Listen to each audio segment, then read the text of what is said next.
Darian DeVries is no longer welcome in West Virginia. Episode 4, Darian DeVries is no longer welcome in West Virginia ever again. Tucker 2, end of story. Yes, there's no question about it, Brandon. I'm so tired of both of these guys. I heard a podcast the other day, and he said if you are a true Mountaineer fan, you don't want to see Darian or Tucker back because they abandoned West Virginia solely off of their wants and needs of money. That's all they care about. So I don't want to see him back either. I don't want to see Tucker and his fake shoulder injury, which I swear I believe. DeVries has been... He was messing with Indiana and talking to them, I think, since they had that tournament in the Bahamas. They played in the Battle for Atlantis when we beat Gonzaga. Mm-hmm. Indiana had just gotten killed by Louisville. Yeah. They met, I heard they met on the beach. I don't know if that's true or not, and I don't know who the representative from Indiana was. Yeah. Probably the AD, most likely. Mm-hmm. But they've had this deal since Thanksgiving, basically, I think. And so what that says, all season, Darian DeVries is listed as WVU's head coach. Yeah. But in his mind, he's Indiana's head coach. He's a traitor. Yeah. That's what he is. He sabotaged the whole year. He wanted to do good enough for Indiana fans to say, all right, that's a good guy to get, but not good enough to get, all the flack he's going to get. But he's getting it anyway because we're figuring it out because of social media. Exactly. And speaking of being on the beach, did you see the where Bill Belichick had his girlfriend holding up and doing the Pilates thing? I bet you that's what Darian DeVries was doing with the athletic director of Indiana. He was doing Pilates with him. But no. After he got done, Tucker got a little bench press action in there with Darren. Yeah, both of them got to have a little fun right there on the edge of the beach. But the fact that you can have a head coach that has this many accusations talking to another athletic director or talking to another program, there's no way this is a coincidence. We spoke about this last week on the podcast. So if you missed it, go back and watch episode 3. But we've already talked about there being 111 brackets, which is every single person that was on the bracket committee said that West Virginia was going to make it. Yep. And then magically we're not in it. That's not a coincidence. There has to be money, whether it's from Darren, whether it's from Tucker, all the above, or if it's to Indiana. I don't know. I don't care. But we need answers somewhere. Right. So who knows? And there's so many conspiracy theories out there, and I believe every one of them, honestly. One guy I saw said he saw him playing golf in South Carolina in late January, which, Tucker went out with the injury in December. Yes. Said Tucker was just swinging that club. It's like nothing was wrong. He wanted to go ask him if his shoulder was okay after swinging that club, but he didn't. But yeah, and my other theory is that Darian DeVries kept West Virginia out of the NCAA tournament. And I think Indiana had somebody that kept them out as well because they were listed as the first 2 teams out. Mm-hmm. And that's just too much of a coincidence for everything that happened. Exactly. And the other 2 teams, I can't remember, it was Ohio State and one other team, but both of them had really good reasons for being out. Indiana and especially West Virginia both should have been in. North Carolina and Xavier, see you later.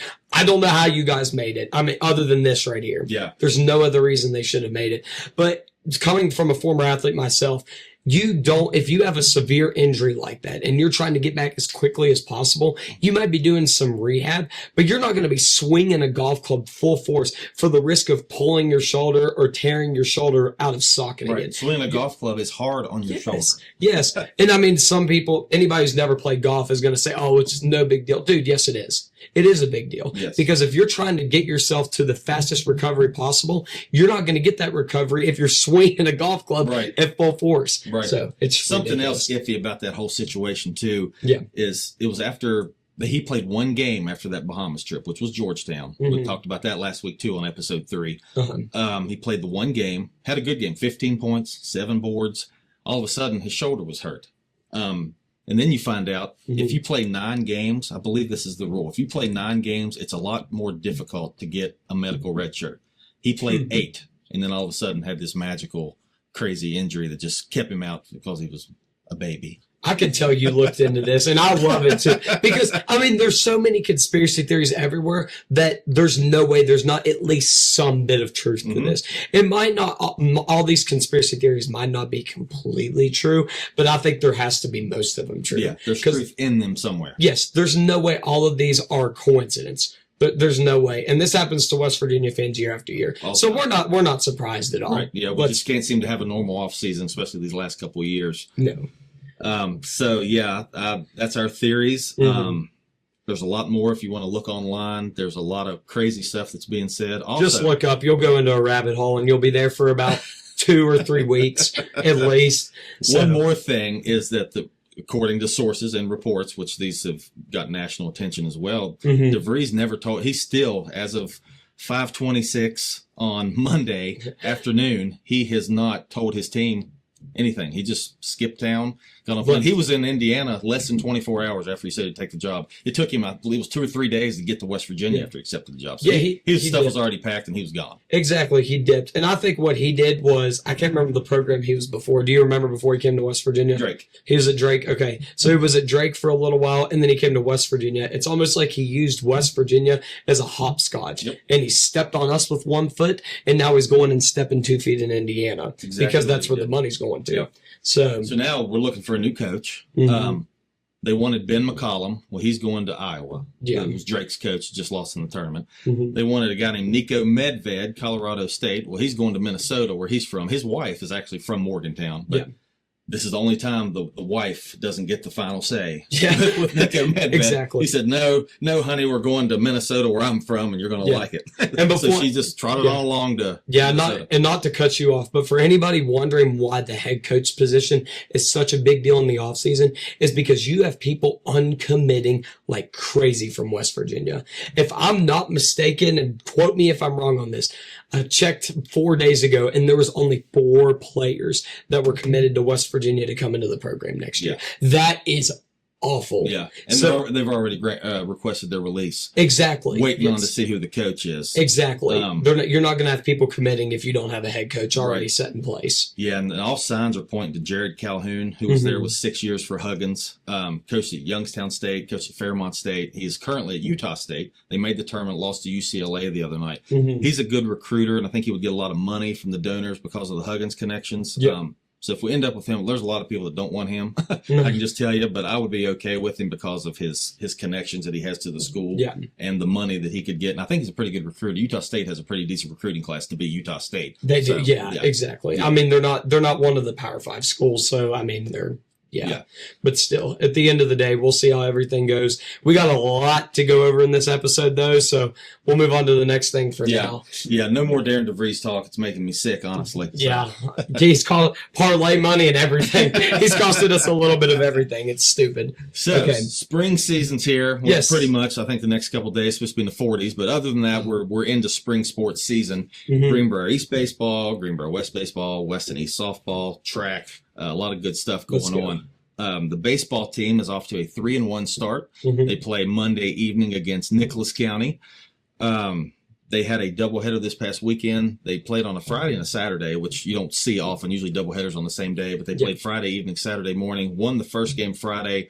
Hedgesville decided to just crush the ball on Saturday and won 17-7.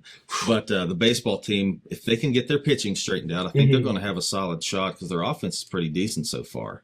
Yes. Do you know anything about West baseball yet? Or I know they open their season tomorrow. They do Tuesday. They open their season, and I don't know much about it yet because I'm a track guy. I'm one of the track coaches at West, so we'll see how we end up doing with track. But before we get into track, West, I think they're going to do pretty good in baseball this year. I got a couple guys that I used to play basketball with that are on there. Landon McClung's on the baseball team, and they got a few other guys as well that can really crush the ball.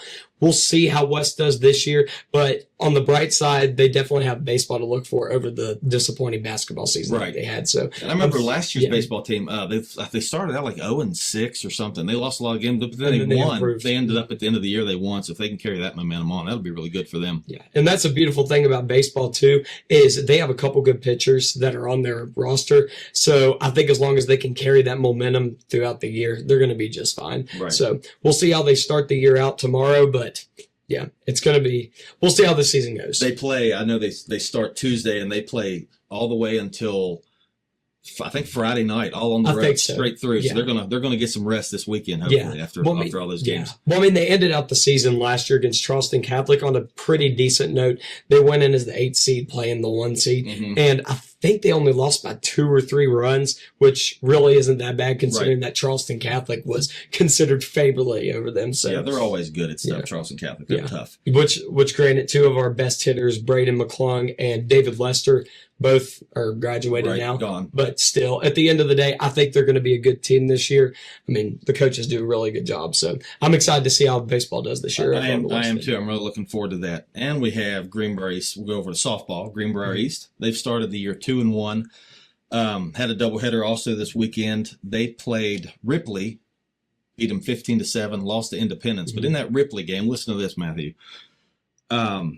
They scored 15 runs. Okay. Allie Martin had 3 home runs in the game. Good grief. Softball, 3 home runs in the 3rd, 4th, and 5th innings, back to back. Just ding, ding, ding, gone. 8 RBIs. And they can correct me if I'm wrong. Her mom will probably call me here in just a few minutes. It's the redhead in her, man. It's the redhead in her. I'm telling you. But I think she only has. I know she has at least 1 career home run. She may have 2. Like I said, her mom will let me know one way or the other once she sees this. But hitting 3 in one game and beating her career total, I think sets her up for a big senior year, honestly. Yeah. So the Spartans, they're kind of like the baseball team. It's going to go with how their pitching is going to be. If they can find some pitchers to replace Lily Carolla and Kayla Bartley. Last year's East softball team went to the state tournament for the first time ever in their history. Yeah. And they lost some good players that are playing college now. Also, a freshman hit a home run that game, Paige Totten. And then Liz Wooding, who's a senior that played basketball, she also knocked out a home run. So power game looks like it's going to be there for the Lady Spartans. It's got to get their pitching straightened out. Exactly. I loved watching Liz, especially in basketball. So it's going to be fun watching her in softball. So I'm excited. She's a breakout candidate this year for sure. So tell me a little bit about West softball, and I'll chime in when I can a little bit about them as well. They're a fun team to watch. Yeah, they're a really fun team to watch because most of their talent that was there last year is returning this year. They lost a few players such as Julia Holiday now. Could say Julia getting married. Did she get married? She did, yes. Okay, I didn't know that. Yeah, it's pretty awesome. From Herndon to Holiday. Yeah, Herndon to Holiday, exactly. But yeah, she got married this past year and she was their catcher. So they'll have to replace her. That's a big hole they have to fill. But obviously the elephant in the room, Briley Redden, who's not only a basketball star, but her main sport is softball. I'm very excited to see how she pitches this year. We've got Presley Treadway, the speedster Maddie Fields. I mean, there's so many girls softball players that are going to be graduating this year for West, which kind of stinks, but I think they're going to be a really good squad this year. I think it's going to come down to how well they can pitch. They've also got Kendall Taylor on the mound as well. I loved watching Kendall pitch. She's been there all 4 years and she does a great job pitching on the mound. So we'll see how she ends up doing this year to help out Briley. But I mean, if they could stay on fire, I know Briley, Presley and Maddie are all going to have hot bats throughout the year. So we'll see how they all do. Their basketball team. They have their big 3. Yes. But I feel like softball, they have more around them to help them out. They have Brooke Patterson's one. She's pretty good. She does a good job. And you mentioned Kendall Taylor and there's another Brooklyn. There is Atkins. She does well too. Hey, I guess she does all right now. I just me and Brooklyn mess with each other all the time. She's great. She's awesome. But yeah, I believe. Let me see, Brooke Patterson. I believe that's their one left-handed batter. I remember when she won our Player of the Week a couple times last year, so I know she can definitely play. She does a pretty good job. She's more of a I believe she's outfield. I believe she's their center fielder, if I'm not mistaken. They might switch her around some this year, but play multiple. Yeah, she's pretty good on speed. Not quite as fast as Maddie Fields, but at the same time, it's hard. It's hard to be faster than Maddie. Right. But Maddie does play center field. Yeah. But that was one thing you were saying about depth, because players like Brooklyn Atkins, she used to play basketball, and now that they're focusing all this on softball has so much depth this year. So I'm super excited to see how everybody does this year, and maybe they'll be able to fill roles like Hannah Sweet did. Hannah Sweet was their little switch hit batter. She did that swinging bunt. I don't know if you watched her do that, but she did a pretty good job with that swinging bunt. Slap hitting, I think is what they call it. Yeah, slap hitting. Bunting, slap hitting. Yeah, I was going to say, I'm not as much of a softball and baseball guy as I am basketball and football, but it was fun to watch her do that because she placed the ball every single time exactly where it needed to be. She never hit it too hard, but she got it right out in front where the softball catcher couldn't catch up to it. So it's pretty cool. She plays a lot like this little fella right here. Yes. Ichiro. He could slap hit in the majors, which was crazy. No, for real. And they're West softball. Also want to mention too, they have a new coach, Steve Price. Yes. Ava's dad. She's another one I wanted. Yes, to Ava Price. Yeah. Yeah. Tony Hinkle gave it up after I believe 10 seasons. Tony did a fantastic he's awesome. job. I love Tony. He's known him for a long time, and he wanted to start spending more time with his family, so decided to give up softball. When I talked to him last, he said he's probably still going to go to every game, and I was thinking, why don't you just go ahead and coach him? Yeah. He'll be there. But he wanted family time, so I understand that. Yeah, and also the Tommy Honecker as well was their former assistant coach. Yep. I don't believe he's there anymore either. And also prayers for him too. I believe he's having some pretty bad back issues right now. Is he? Okay, I know Tommy well too. Yeah, he's a great guy. Me and him go to church together, but he's been out for a while due to back issues. So hopefully the new coaching staff does good, but thankfully we have a little bit younger staff coming in. So again, and one thing I really like that Steve is doing is he's letting a lot of the softball girls do track as well. So they come to track a little bit towards the beginning. That way they can get that conditioning in shape. Right. Yes, and that's going to be really good because you don't realize how out of shape you are until you try track. Right. So and two people you mentioned, Tommy Honecker and Maddie Fields. We're going to get Maddie Fields to come on this show. Let's go. Hopefully next week if she's not playing for some reason. And Tommy Honecker, we actually did a little feature in the Daily News on his grandson.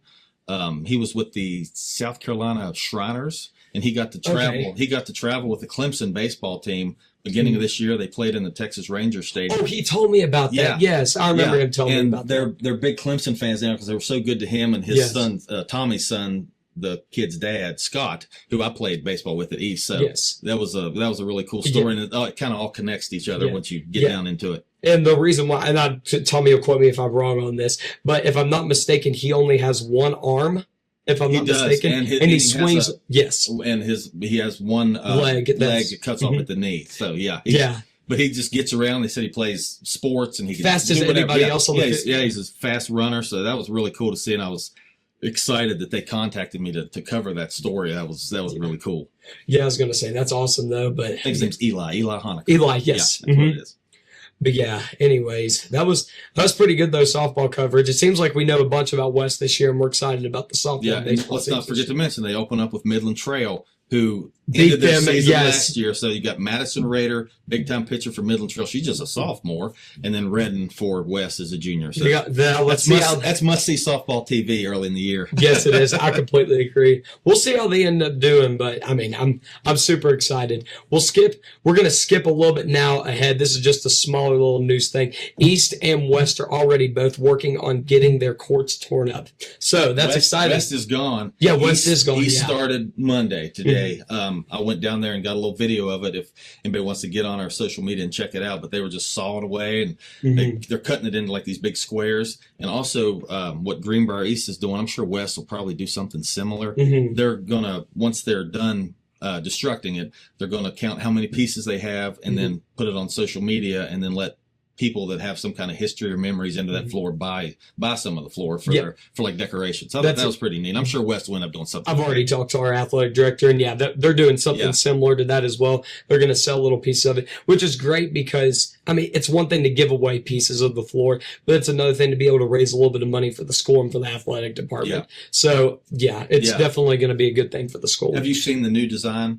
I haven't actually. I'm so excited. I have it. But you have it? But I was told not to share it yet until we're ready. Keep it secret. Yeah, keep it secret. Hopefully we can share it on this show next week and show it. So, but it looks really nice. People will be excited to see. That's a good reason to tune in and watch. I'm so excited. I might have to come out of retirement to play a little bit on the court.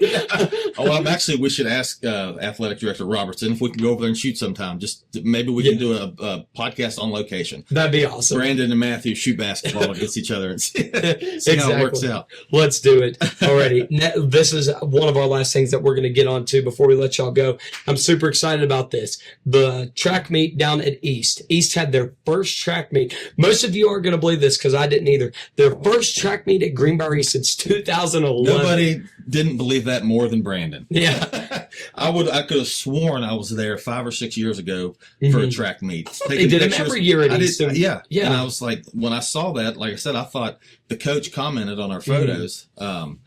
said that it was the first track meet since 2011. Well, I messaged him. I was like, did you actually mean 2021? Well, that's what I thought. And I messaged him. He said, no, it's 2011. He said his daughters were just young. You know, they're in college and out of college now. So that was wild to me. I still can't believe that. And to make matters even better for track over on the Greenbrier County side of things, West is having their first home track meet since I don't even know when, actually at Greenbrier West on April the 26th. Okay. So it's kind of similar situations there. As long as the dates don't change, it'll be the 26th of April. So about a month away from today. Actually, yeah, a month and 2 days away. So that's really exciting to see, and I'm excited to be able to coach the guys and girls and see how we may get you to bring in some track stars from West over here to talk to us. Let's do it. Yeah, I was going to say with them. I'm more of a distance coach, so it'll definitely be more of the stars, I guess you could say, are in the hurdles for West. We have a star hurdle team, but we have a really young long distance team as well. I don't have a single senior guy that's running. I do have 2 senior girls, but not a single senior guy, and I got 3 of them, I believe, that can go to states this year. So we'll see. Nice. So I want to shout out a couple winners, though. There was the track meet we're talking about at East since 2011 this weekend. Nate Suttle, who's one of they're probably their biggest star in football, finished first in the 100-meter dash. Randy Keener from West was 11th. Colton Dunbar, first in the 110-meter. Go Dunbar! Brandon Potiker from West was 4th in that. Then the Greenbrier East boys team won the 4x200. So that was good to see from them. And the girls, I got to shout out the girls too. They got a good girls track team at East, and I know West has some good runners as well. Annie Whited, I graduated with her mother, so I messaged her today just to confirm. Awesome. So Annie's really good at track, right? So, yeah. So she won the 100 and 200-meter dash, and then Shy Perkins from West finished 11th in the 100. Yeah. Emma Jo Palmer from East, first in 100-meter hurdles. Briley Hannah was 5th. And then the East girls team won the 4x100 shutter hurdle, 4x200-meter relay, and the 4x400-meter relay. Yeah, one thing for people that are looking over on the West girls side of track, I believe West only scored 2 points the whole meet, but I'll tell you why. The girls right now are trying to get a little bit more runners, especially from softball, to see if they can run in those meets, and a lot of the times they're not going to be available. So once the girls are able to put more teams together and they can get some of those girls from softball, they're going to be putting a lot more points together. But right now, the girls are only working with, let me see. Right off the top of my head, I'm thinking of 5 runners. I'm thinking there's not a lot. Yeah, I noticed that. Yeah, I was going to say, I'm pretty sure I've got them off the top of my head, but I don't want to miss somebody, so I'm not going to start naming. But still, we've got 2 fantastic girls in long distance that I've been able to not only run with, but also coach for these 4 years. So I'm excited to see them run this year. And then Shy, she's new to Greenbrier West this year, freshman coming in, and then Briley Hannah as well. I believe she's a freshman as well. So they're going to both be full-time into track. They're not playing softball. So I'm excited to see them run and see how they do more towards the short distance. So I'm guessing you were there Saturday. I was, yes. I didn't see. I stopped by. I saw our fellow Topher over here who nobody can see in camera, but he was there. I talked to him. But yeah, it was a lot of people. It was a really good first track meet, I believe, for the area. The most exciting thing that I saw, and it wasn't even on the Greenbrier County side of things, it was Allegheny's 1200. So it was the first DMR ever raced in West school history, which is pretty cool. West got a school record this past weekend. Right, yeah. So it was our first ever DMR ran. Allegheny had their 1200 runner, and he ran the last 150 meters like he was running a 200-meter dash. Which one was that? I don't even know what his name was. There was Nick Fry who ran, Des Jordan, who's a quarterback of the football team. He was... Oh, dude, he was insane. He was running, like I said, he ran 2 laps before this, and he was already running his last lap like it was a full-out sprint. Really? Dude, it was insane to me. I don't know how his legs were, how he still felt his legs, but I mean, he got a lead on, I believe he was leading East at the time, and he was up 100 meters on East. It was insane to me. Really? Yeah, they got some athletes over there in Allegheny. They really do. Yeah. Well, is that it for today? You got anything else? Let me see. I think that's pretty much it. The floor destruction, all that good stuff. I mean, like I said, if you're listening to the podcast and you want to get a piece of the floor, just make sure you contact the athletic directors from East or West, any of that good stuff, if you might want a piece of that, because it'll probably be going decently quick. So within the next couple of weeks. With all the players that have played on it. The East floor was put down in 2006. I don't know what year West. It's been a lot longer than that. Yeah. Yeah. Which, I mean, it's super awesome that he gave those grants for us to be able to do that. So it's awesome. But yeah. So both gyms going to look a lot different next year. So yes. So for volleyballs, we'll have to get that going. So that's cool. Yep. Let's do it. All right, man. All right. Thanks for watching. Tune in next week. We've got some more news and be fun. We'll see you guys next week.